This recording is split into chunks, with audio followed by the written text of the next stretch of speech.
আসসালামু আলাইকুম। মেহেদী হাসান খান, সবাইকে আমন্ত্রণ জানাচ্ছি মাই টিভি সংবাদে। আর শুরুতেই উপস্থাপন করছি সংবাদ শিরোনাম। করোনায় ৪৫ দিনে সর্বোচ্চ মৃত্যু ৬৩ জন, অর্ধেকের বেশি খুলনা ও রাজশাহীতে। অভিভাবকদের অবহেলায় বাড়ছে শিশু আক্রান্তের সংখ্যা। পরিমণির বিরুদ্ধে গুলশানের ক্লাব ভাঙচুরের প্রমাণ পেলে ব্যবস্থা নেওয়া হবে জানিয়েছে ডিবি। গুরুত্ব দেওয়া হচ্ছে নিখোঁজ তোহার অনুসন্ধানে। মুজিব বর্ষে দ্বিতীয় পর্যায়ে ঘর ও জমি পাচ্ছে আরও ৫৩,০০০-এরও বেশি ভূমিহীন ও গৃহহীন পরিবার। রোববার উদ্বোধন করবেন প্রধানমন্ত্রী। বিএনপি জনবিরোধী এক ধ্বংসাত্মক অপশক্তির পৃষ্ঠপোষক বললেন কাদের। খালেদা জিয়াকে সুচিকিৎসার পথ করে দেওয়ার আহ্বান ফখরুলের। বলছিলাম সংবাদ শিরোনাম, এবারে বিস্তারিত। আর শুরুতেই থাকছে করোনা প্রসঙ্গ। দেশে করোনায় আক্রান্তদের মধ্যে একদিনে আরও ৬৩ জনের মৃত্যু হয়েছে, যা ৪৫ দিনের মধ্যে সর্বোচ্চ।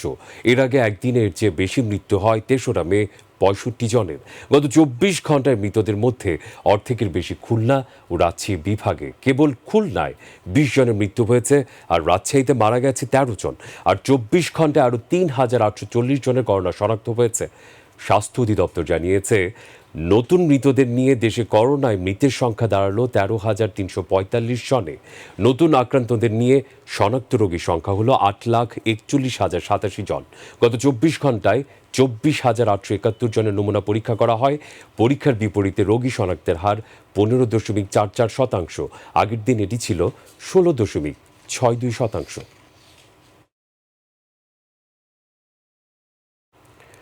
ঢাকার বাইরের চিত্র। দেশের উত্তরাঞ্চল ও দক্ষিণ পশ্চিমাঞ্চলের সীমান্তবর্তী জেলাগুলোতে বেড়েই চলেছে করোনার প্রকোপ। প্রতিদিনই বাড়ছে সংক্রমণ ও মৃত্যুর সংখ্যা, কিন্তু কোনোভাবেই সচেতন করা যাচ্ছে না সাধারণ মানুষকে। রাজশাহী মেডিকেল কলেজ হাসপাতালের করোনা ওয়ার্ডে একদিনে আরও ১০ জনের মৃত্যু হয়েছে।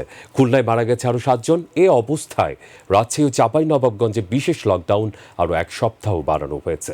প্রতিনিধিদের তথ্যচিত্রে নূর মোহাম্মদের প্রতিবেদন। রাজশাহী মেডিকেল কলেজ হাসপাতালের করোনা ওয়ার্ডে একদিনে আরও ১০ জনের মৃত্যু হয়েছে। এর মধ্যে ৩ জন করোনা আক্রান্ত আর ৭ জন উপসর্গ নিয়ে মারা যান। মৃতদের মধ্যে রাজশাহীর ৭ জন, চাঁপাইনবাবগঞ্জের ১ জন, নাটোর ও নওগাঁর ১ জন করে। গত ১৬ দিনে শুধু রাজশাহী মেডিকেল কলেজ হাসপাতালের করোনা ওয়ার্ডেই মারা গেছেন ১৭১ জন। এ অবস্থায় রাজশাহী মহানগরীতে চলমান সর্বাত্মক লকডাউনের মেয়াদ ২৪ জুন পর্যন্ত আরও ১ সপ্তাহ বাড়িয়েছে জেলা প্রশাসন। এদিকে করোনার সংক্রমণ, মৃত্যু ও ভারতীয় ভেরিয়েন্ট রোধে চাঁপাইনবাবগঞ্জে ১৪ দিনের কঠোর লকডাউন শেষে আবারও বাড়ানো হয়েছে বিধিনিষেধের মেয়াদ। করোনা সংক্রমণের হার নিম্নমুখী হলেও আশানুরূপ না হওয়ায় বিশেষ বিধিনিষেধ থাকছে আজ থেকে আরও ৭ দিন। কিছুটা জায়গায় শিথিল করেছিলাম। করোনার সংক্রমণ ঠেকাতে আজ থেকে কুষ্টিয়ার মিরপুর পৌরসভা এলাকায় ৭ দিনের কঠোর বিধিনিষেধ আরোপ করা হয়েছে। যানবাহন, দোকানপাট ও ব্যবসা প্রতিষ্ঠান বন্ধ করে গেল রাত থেকেই উপজেলা প্রশাসন এই বিধিনিষেধ কার্যকর করে। এদিকে কুষ্টিয়ায় গত ২৪ ঘন্টায় নতুন করে আরও ৭৩ জনের করোনা শনাক্ত হয়েছে। শনাক্তের হার ২৮%। ঝিনাইদহে বিকেল ৫টা থেকে সকাল ৬টা পর্যন্ত সদর পৌরসভা সহ ৬টি পৌর এলাকায় সকল দোকানপাট বন্ধ থাকবে। আগামী শনিবার থেকে পরবর্তী ৭ দিন এর নির্দেশনা কার্যকর করবে জেলা প্রশাসন। ১৯ তারিখ থেকে ২৫ তারিখ পর্যন্ত এইটি বলবৎ থাকবে। এদিকে দিনাজপুরে ৭৪৪ জনের নমুনা পরীক্ষায় ২৭৫ জনের দেহে করোনা শনাক্ত হয়েছে। এদের মধ্যে ১৯০ জনই সদরের। শনাক্তের হার প্রায় ৩৭%। এ সময়ে মৃত্যু হয়েছে আরও ৩ জনের। করোনা রোধে জারি করা ৭ দিনের লকডাউনের তৃতীয় দিনেও অনেকটা ঢিলেঢালা ভাব রয়েছে দিনাজপুরে। তবে যানবাহন ও মানুষের চলাচল নিয়ন্ত্রণে কাজ করছে প্রশাসন। নূর মোহাম্মদ, মাই টিভি। একদিকে করোনা সংক্রমণ নিয়ন্ত্রণে আসছে না, অন্যদিকে বেড়ে চলেছে করোনায় আক্রান্ত শিশুর সংখ্যা। বড়দের মতোই করোনার বিভিন্ন লক্ষণ উপসর্গ দেখা দিচ্ছে শিশুদের। ঢাকা শিশু হাসপাতালে করোনা ইউনিটে প্রতিদিনই ভর্তি হচ্ছে করোনা আক্রান্ত শিশুরা। অভিভাবকদের অসতর্কতা ও অবহেলাকে দায়ী করছেন চিকিৎসকরা। আরও তথ্য ডেনি ত্রঙের। 9 মাসের শিশু মেহরাব হোসেন সামির করোনায় আক্রান্ত। জরুরি ভিত্তিতে নিয়ে আসা হয়েছে ঢাকা শিশু হাসপাতালে। মেহরাব বুঝতেও পারছে না কি ঘটে চলেছে। বেশ কিছুদিন মা ছাড়াই করোনা ইউনিটে থাকতে হবে, তবুও মায়ের সাথে ক্ষণিকের বিদায়টা অনেক আবেগঘন। কিভাবে শিশুটি করোনায় আক্রান্ত হলো জানা নেই মায়ের। আজকে নাকি রেজাল্ট দিছে, বলতেছে যে করোনা পজিটিভ আসছে শিশুর। বাসায় আমরা খুব সচেতন থাকতাম।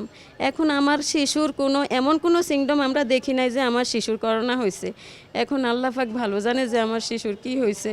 ঋতু পরিবর্তনে সৃষ্ট জ্বর, সর্দি কাশির শারীরিক সমস্যা সহ প্রতিদিনই বিভিন্ন জটিলতা নিয়ে হাসপাতালে ভর্তি হচ্ছে শিশুরা। স্বাভাবিক সময়ের চেয়ে বেশি দিন অসুস্থ থাকলে পরীক্ষার পর ধরা পড়ছে করোনা। পেটের সমস্যা, এর জন্য আসছিলাম, কাশির সমস্যা, নিঃশ্বাস নিতে। মানে ওর বয়স এখন 1 মাস 18 দিন। তো আমি কালকে ডাক্তার দেখাইছি, এখন টেস্ট দিছিল, রিপোর্ট পাইছি, এখন আমি এখানে দেখাবো ডাক্তার। প্রথম জ্বর হয়েছিল আর কি, জ্বর হওয়াতে 5 বার টেস্ট করেছি, টেস্ট করানোর পরে 4 বার বাচ্চা আর পজিটিভ আইছি। চিকিৎসকরা বলছেন শ্বাসকষ্ট, জ্বরের সাথে ডায়রিয়া শিশুদের করোনায় আক্রান্ত হওয়ার অন্যতম লক্ষণ। অভিভাবকদের অবহেলায় শিশুরা করোনায় আক্রান্ত হচ্ছে বলে জানান বিশেষজ্ঞরা। যখন আমরা 4 দিন 5 দিন 7 দিন হয়ে যাচ্ছে, জ্বর ভালো হচ্ছে না, সাথে শ্বাসকষ্ট থাকছে, পাতলা পায়খানা থাকছে, তখন তাদেরকে আমরা কোভিড টেস্ট করে দেখছি কোভিড আক্রান্ত কিনা। ওদের মেইন সোর্স কিন্তু বড়রাই আমরা কর্মক্ষেত্রে যাচ্ছি, কর্মক্ষেত্রে সারাদিন কাজ করে ফিরে আসছি।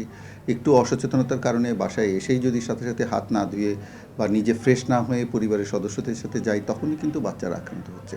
করোনার ভ্যারিয়েন্ট পরিবর্তনের ফলে আক্রান্ত শিশুদেরও এখন মৃত্যু ঝুঁকি রয়েছে। তাই লক্ষণ দেখা দিলে চিকিৎসা নিতে দেরি না করার পরামর্শ ডাক্তার সালাউদ্দিন মাহমুদের। চিকিৎসকের শরণাপন্ন হন, প্রয়োজনে হাসপাতালে যোগাযোগ করুন। ড্যানি ত্রং, মাই টিভি, ঢাকা। অন্যান্য প্রসঙ্গ, গুলশান অল কমিউনিটি ক্লাব ভাঙচুরের ঘটনায় চিত্রনায়িকা পরিমণির সম্পৃক্ততার প্রমাণ পাওয়া গেলে ব্যবস্থা নেওয়া হবে বলে জানিয়েছেন ডিবির অতিরিক্ত কমিশনার AKM হাফিজ আক্তার। তিনি বলেন, প্রয়োজন পরিমণিকে জিজ্ঞাসাবাদ করা হবে। নিখোঁজ আবু তহা মোহাম্মদ আদনানের অনুসন্ধানের বিষয়টি গুরুত্ব দেওয়া হচ্ছে বলেও জানান হাফিজ আক্তার। বিস্তারিত জানাচ্ছেন এসকে লিটন। গেল 8 জুন সিসি ক্যামেরায় দেখা যায় গভীর রাতে চিত্রনায়িকা পরিমণি গুলশান অল কমিউনিটি ক্লাবে প্রবেশ করছে। পরে ভাঙচুরের ঘটনা ঘটেছে বলে দাবি করেছেন ক্লাব কর্তৃপক্ষ। এই ঘটনায় গুলশান থানা পুলিশ ঘটনাস্থলেও ছুটে যায় বলে জানানো হয়। মদ চেয়ে ক্লাবে পরিমণির ভাঙচুরের ঘটনা প্রমাণিত হলে ব্যবস্থা নেওয়া হবে বলে জানান ডিবির অতিরিক্ত কমিশনার AKM হাফিজ আক্তার। পরিমণি সে গিয়েছিল 8 তারিখে গভীরটা, তো যাওয়ার পর 999 একটি ফোন দেওয়া হয়েছিল যে এখানে একটি ঘটনা ঘটেছে। পরবর্তীতে এটা নিয়ে সুনির্দিষ্ট কোনো অভিযোগ পাওয়া যায় না। এখন যদি সুনির্দিষ্ট কোনো অভিযোগ আসে, আমরা অবশ্যই এটার বিরুদ্ধে সম্পর্কে আমরা কাজ করব। তার একদিন পরেই রাত 12টার পর দেখা যায় পরিমণি একটি গাড়িতে করে সঙ্গে 2 জনকে নিয়ে উত্তরা বুট ক্লাবে। সিসি ক্যামেরায় দেখা যায় তিনি ভেতরে প্রবেশ করছেন। কিছুক্ষণ পরেই দেখা যায় কয়েকজন তাকে কোলে করে বের করছে। তারপর একটি গাড়িতে করে নিয়ে যাওয়া হয়। ওই রাতেই বনানী থানায় পরিমণি ছুটে যান।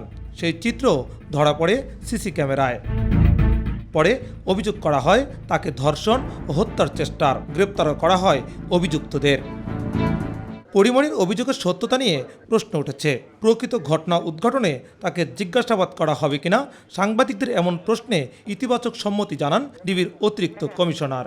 রিমান্ডে আমাদের জিজ্ঞাসাবাদ চলছে। আমরা রিমান্ডে পেয়েছি 2 জনকে 7 দিনের রিমান্ড হয়েছে, আর 3 জন মহিলা আছেন তাদের 3 দিনের রিমান্ড হয়েছে। তো মামলাগুলি চলমান, এগুলি তো অবশ্যই সবকিছু জিজ্ঞাসাবাদের আওতায় আসবে। তো তদন্ত 3 মামলায় অবশ্যই বারবারই জিজ্ঞাসাবাদ হবে। নিখোঁজ ইসলামী বক্তা আবু তহা মোহাম্মদ আদনানের ব্যাপারেও আইন শৃঙ্খলা বাহিনী কাজ করছে বলেও জানান AKM হাফিজ আক্তার। তদন্ত শেষে বিষয়গুলি নিয়ে কথা বলা যাবে। এসকে লিটন, মাই টিভি, ঢাকা। মুজিববর্ষের সরকারের উপহার হিসেবে দ্বিতীয় পর্যায়ে ঘর ও জমি পাচ্ছে আরও 53,000-এরও বেশি ভূমিহীন ও গৃহহীন পরিবার। রোববার বিনামূল্যে 2 শতক জমি সহ সেমি পাকা ঘর উপহার উদ্বোধন করবেন প্রধানমন্ত্রী শেখ হাসিনা। প্রধানমন্ত্রী কার্যালয়ে আয়োজিত সংবাদ সম্মেলনে কথা জানান প্রধানমন্ত্রী মুখ্য সচিব ডক্টর আহমদ কাউস। ডিসেম্বরের মধ্যে আরও 1 লাখ ভূমিহীন ও গৃহহীন পরিবারকে জমি সহ ঘর দেওয়ার লক্ষ্যমাত্রা দেওয়ার কথা জানান আহমদ কাউস। আরও জানাচ্ছেন রাকিব হাসান। আশ্রয়ণ প্রকল্পের আওতায় চলতি বছরের মে পর্যন্ত দেশের 3,73,562টি পরিবারের আবাসন নিশ্চিত করেছে সরকার। আর মুজিব বর্ষে ঘর দেয়া হয়েছে 69,046টি পরিবারকে। চলতি বছরের মধ্যেই দেশের সকল ভূমিহীন মানুষের জন্য আবাসন নিশ্চিত করার লক্ষ্য নিয়ে কাজ করছে সরকার। এরই অংশ হিসেবে দ্বিতীয় ধাপে আরও 53,340টি পরিবারের হাতে জমিসহ ঘরের দলিল হস্তান্তর করবেন প্রধানমন্ত্রী শেখ হাসিনা। 50,000 টাকা হচ্ছে জমির মূল্য, 2 লক্ষ টাকা খরচ করা হচ্ছে বাড়ির জন্য, 2,50,000।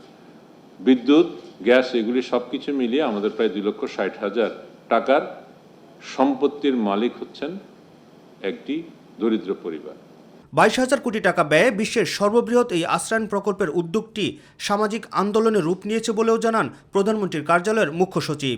আমাদের কিন্তু মুজিব বর্ষে ভূমিহীন গৃহহীনের যেই কর্মসূচি তার ভিতরে আমাদের ক শ্রেণী হচ্ছে প্রাধিকারভুক্ত। আমরা ক শ্রেণী করতে পারলে তাহলে আমরা প্রত্যাশা করছি যে অ্যাটলিস্ট বাংলাদেশে ভূমিহীনের তো আর নেই, গৃহ হয়তো খারাপ থাকবে কিন্তু ভূমিহীন গৃহহীন যেটা সেটা কিন্তু আপনার হয়ে যাবে। প্রকল্পে অনিয়মের অভিযোগ এলে তদন্ত করে ব্যবস্থা নেওয়ার কথাও জানান আহমেদ কাইকাউস। এর ভিতরে যে কোনো রকমের ব্যত্যয় হয়েছে তাই না, দু একটা যেটা হয়েছিল আপনারা খোঁজ নিয়ে দেখবেন, সাথে সাথে কর্মকর্তাদের বিরুদ্ধে আমরা ব্যবস্থা নিয়েছি। রাকিব হাসান, মাই টিভি, ঢাকা। অনেক কিছু ভারত পাকিস্তানকে পেছনে ফেলে বিশ্ব শান্তি সূচকে উন্নতি হয়েছে বাংলাদেশের। গত বছরের তুলনায় 7 ধাপ এগিয়ে বাংলাদেশের অবস্থান এখন 91 নম্বরে।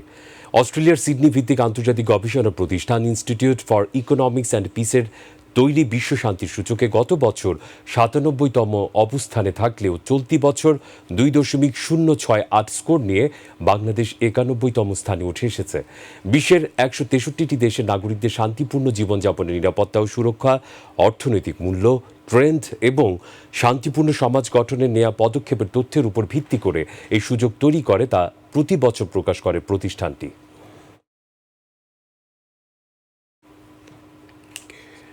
বিএনপি কথামালার আড়ালে জনবিরোধী এক ধ্বংসাত্মক অপশক্তির পৃষ্ঠপোষক বলে মন্তব্য করেছেন আওয়ামী লীগের সাধারণ সম্পাদক সড়ক পরিবহন সেতুমন্ত্রী ওবায়দুল কাদের।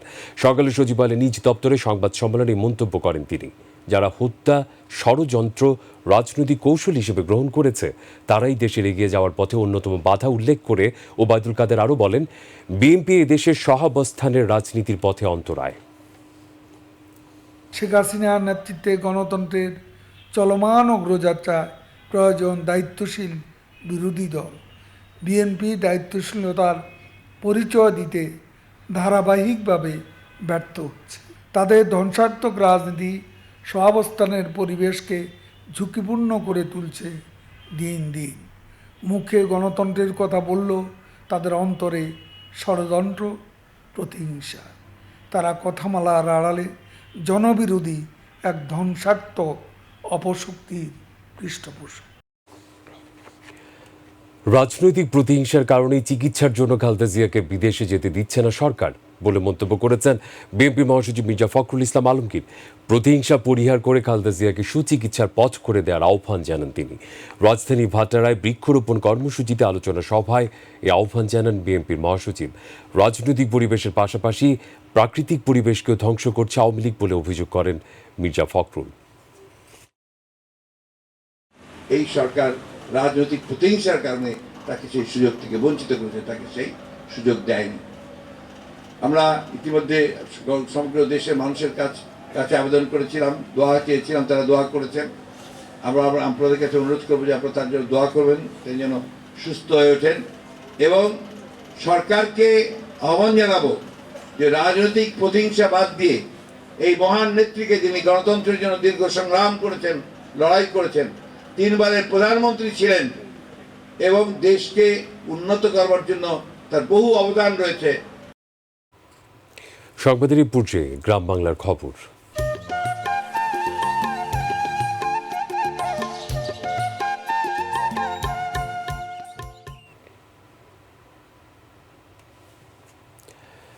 ময়মনসিংহ নগরীর শম্ভুগঞ্জের চরকালী বাড়িতে ছাত্রদলের সভাকে কেন্দ্র করে পুলিশের সাথে ছাত্রদলের ধাওয়া পাল্টা ধাওয়া, ইটপাটকেল নিক্ষেপ, লাঠিচার্জ ও গুলি বর্ষণের ঘটনা ঘটেছে।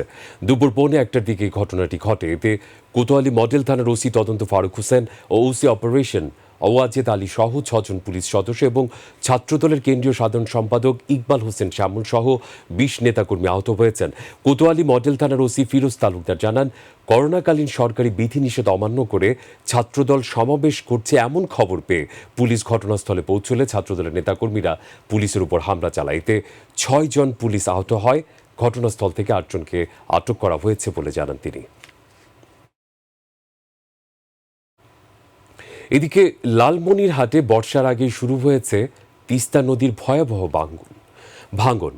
বিলীন হচ্ছে বসতবাড়ি, ফসলি জমি আর রাস্তাঘাট। তীরবর্তী এলাকার মানুষ বলছে, পানি উন্নয়ন বোর্ড ও জনপ্রতিনিধিরা কেবল আশ্বাসই দিয়ে যাচ্ছেন, কিন্তু ভাঙন রোধে নিচ্ছেন না কোনো ব্যবস্থা। আর পাওবু বলছে, পরিকল্পনা কমিশনে পাঠানো হয়েছে প্রকল্প, পাশ হলেই শুরু হবে বাঁধ নির্মাণ। প্রতিনিধি মাহফুজ সাজুর রিপোর্ট তুলে ধরছেন নূর মোহাম্মদ। আমার বাড়িও এখানে ছিল, নদীর মাঝখানে। আমরা আবার বাড়ি ভাঙিয়ে যে আবার এদিকে ভেতরে নিয়ে গেছি। ভাঙি যাবার না স্যার, চেষ্টা করবে চলে গেল, কোনোদিন আসিনি, সে এমন আসিনি, নেমারও আসিনি। আর কি করবো, দুঃখের কথা। এমন ক্ষোভ আর হতাশা তিস্তার কড়াল গ্রাসে ভিটেমাটি হারানো তীরবর্তী মানুষের, যারা বারবার ভাঙনে নিঃস্ব। ঘরবাড়ি অন্যত্র সরিয়ে নিলেও এখন আবারও ভাঙনের মুখে। লালমনিরহাটের আদিতমারী উপজেলার মহিষখোঁচা ইউনিয়নের কুটিরপাড়, বালাপাড়া সহ 5টি গ্রামে বর্ষার আগেই শুরু হয়েছে ভাঙন। দীর্ঘদিনের দাবি থাকলেও আজও নির্মিত হয়নি একটি স্থায়ী বাঁধ। কেউ কেউ মনে করেন বাঁধে বাড়ি করি আছে, কেউ রাস্তায় ঘাটে পড়ি আছে, কোনো তার নিরাপত্তা নেই। রাস্তা একটা অঞ্চল, রাস্তা গোটাল বহু দূরে অঞ্চল 1 কিলোমিটার আগুন সব ভাঙে গেল। নদীর ভাঙনতে ভয়ে অস্থির হয়ে গেছি, বাড়ি কোথায় নিয়ে যাবো আর কোথায় নিয়ে না যাবো। এখানেও যদি ভাঙি যায়, থাকবো কোথায়? ভাঙন ঠেকাতে পানি উন্নয়ন বোর্ড প্রতিবার কিছু জিও ব্যাগ ফেললেও এবার উদাসীন। পানি উন্নয়ন বোর্ড আসে, আরও অনেক নেতা খাদা আসে, কিন্তু তারা খালি শুধু আশ্বাসে দিয়ে যায়, কিন্তু কাজ আর মোড়ে হয় না। গরু বাছুর বাড়ি ঘরে মানুষের খুব বিপদ এসে গেছে। পাউবো কর্মকর্তা বলছেন, গত বছর পাঠানো 50 কোটি টাকার প্রকল্প এখনও অনুমোদনের অপেক্ষায়। আমরা স্থায়ীভাবে ভাঙন রোধ করার জন্য একটি প্রকল্প পাঠিয়েছি, যা পরিকল্পনা কমিশনে বর্তমানে অনুমোদনের অপেক্ষায় আছে। এটা অনুমোদন হলেই আমরা কাজগুলো বাস্তবায়ন করতে পারলে হয়তো আর ভাঙন থাকবে না। ভাঙনের ঝুঁকিতে সদর ও আদিতমারী উপজেলার তিস্তা তীরবর্তী প্রায় 8 কিলোমিটার এলাকার কয়েকশো বাড়িঘর। বাসিন্দাদের দিন কাটছে আতঙ্কে, তাই দ্রুতই ব্যবস্থা নেয়ার দাবি তাদের। নূর মোহাম্মদ, মাই টিভি নিউজ ডেস্ক। প্রধানমন্ত্রী সুযোগের নেতৃত্বে সুদূর প্রসারী দিক নির্দেশনায় 12 বছরে আর্থসামাজিক সূচকে বাংলাদেশ অভাবনীয় সাফল্য অর্জন করেছে বলে মন্তব্য করেছেন সেনাবাহিনী প্রধান জেনারেল আজিজ আহমেদ। সকালে চট্টগ্রামে 80তম বিএমএ দীর্ঘমেয়াদী কোর্সের অফিসার ক্যাডেটদের কমিশন প্রাপ্তি উপলক্ষে আয়োজিত রাষ্ট্রপতি কুচকাওয়াজ প্যারেড অনুষ্ঠানে প্রধান অতিথির বক্তব্যে তিনি কথা বলেন। সেনাপ্রধান আরও বলেন, বঙ্গবন্ধু দেশের স্বাধীনতা অর্জনের পরপরই সশস্ত্র বাহিনী পুনর্গঠনের কাজ শুরু করেন এবং 1974 সালে প্রণীত হয় প্রথম প্রতিরক্ষা নীতি।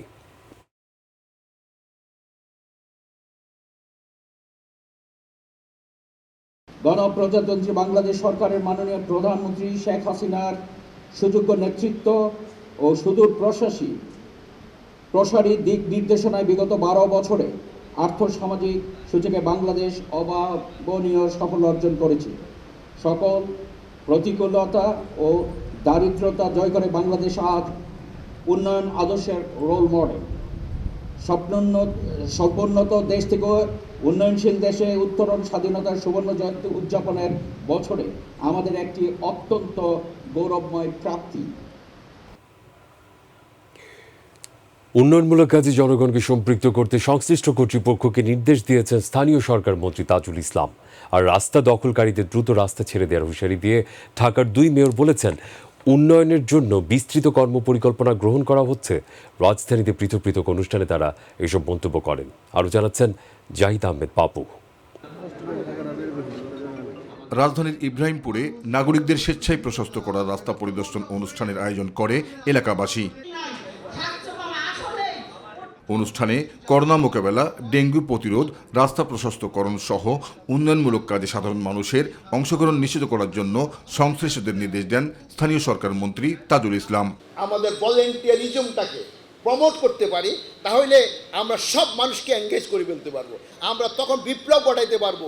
আমরা 2041 সালের উন্নত বাংলাদেশের যে আমাদের লক্ষ্যমাত্রা গোল, তার বহু আগে আমরা পৌঁছে যেতে পারবো যদি আমরা এটা করতে পারি। নগরীর ফুটপাত দখলমুক্ত রাখতে জনপ্রতিনিধিদের একযোগে কাজ করার আহ্বান জানান ঢাকা উত্তর সিটি কর্পোরেশনের মেয়র আতিকুল ইসলাম। আজকের একটি মেসেজ দিতে চাই, অন্যান্য যে রাস্তাগুলো যারা দখল করে আছেন, আপনারা স্বেচ্ছায় যদি চলে যান, এটি কিন্তু খুব সুন্দরভাবে রাস্তাগুলো কিন্তু বড় হয়ে যাবে। আপনারা এলাকায় এলাকায় এক্সাম্পল ক্রিয়েট করেন এই ওয়ার্ড নম্বর 16-র মতন, যে আমরা আমাদের নিজস্ব দায়িত্বে এগুলোকে আমরা ক্লিন করে নিয়ে যাব। এটাই কিন্তু হয়েছে। এদিকে আজিমপুরে বর্জ্য অপসারণ কার্যক্রম পরিদর্শন শেষে নতুন সংযুক্ত 18টি ওয়ার্ড সহ সর্বত্রই উন্নয়নের ধারা অব্যাহত রাখার কথা জানান ঢাকা দক্ষিণ সিটি কর্পোরেশন মেয়র। আমরা একটি প্রকল্প জমা দিয়েছি মন্ত্রণালয় এবং সেটার মাধ্যমে এটা একনিকে যাবে, প্রায় 1000 কোটি টাকার প্রকল্প। আমরা আশাবাদী যে সেপ্টেম্বরের মধ্যে যদি এই প্রকল্পটা পাস হয়ে আসে, আমরা যদি কাজ আরম্ভ করতে পারি, তাহলে আমরা এই খালগুলোকে সম্পূর্ণরূপে সংরক্ষণ করতে পারবো, এটা নান্দনিক পরিবেশ সৃষ্টি করতে পারবো এবং মানুষকে বিরত করতে পারবো এখানে আর নতুন করে বর্জ্য ফেলা থেকে। এটা যদি আমরা করতে পারি, তাহলে ইনশাল্লাহ আমরা আমাদের ঢাকা শহরের একটি নান্দনিক পরিবেশ, একটি সুন্দর ঢাকা আমরা যেটা স্বপ্ন দেখি, সেই লক্ষ্যে আমরা কাজ এগিয়ে নিয়ে যেতে পারবো।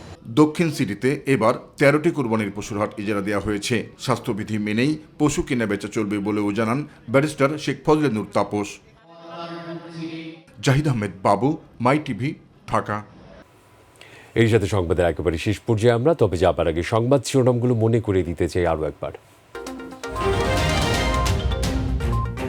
দিনে সর্বোচ্চ মৃত্যু 63 জনের, অর্ধেকের বেশি খুলনা ও রাজশাহীতে। অভিভাবকদের অবহেলায় বাড়ছে শিশু আক্রান্তের সংখ্যা।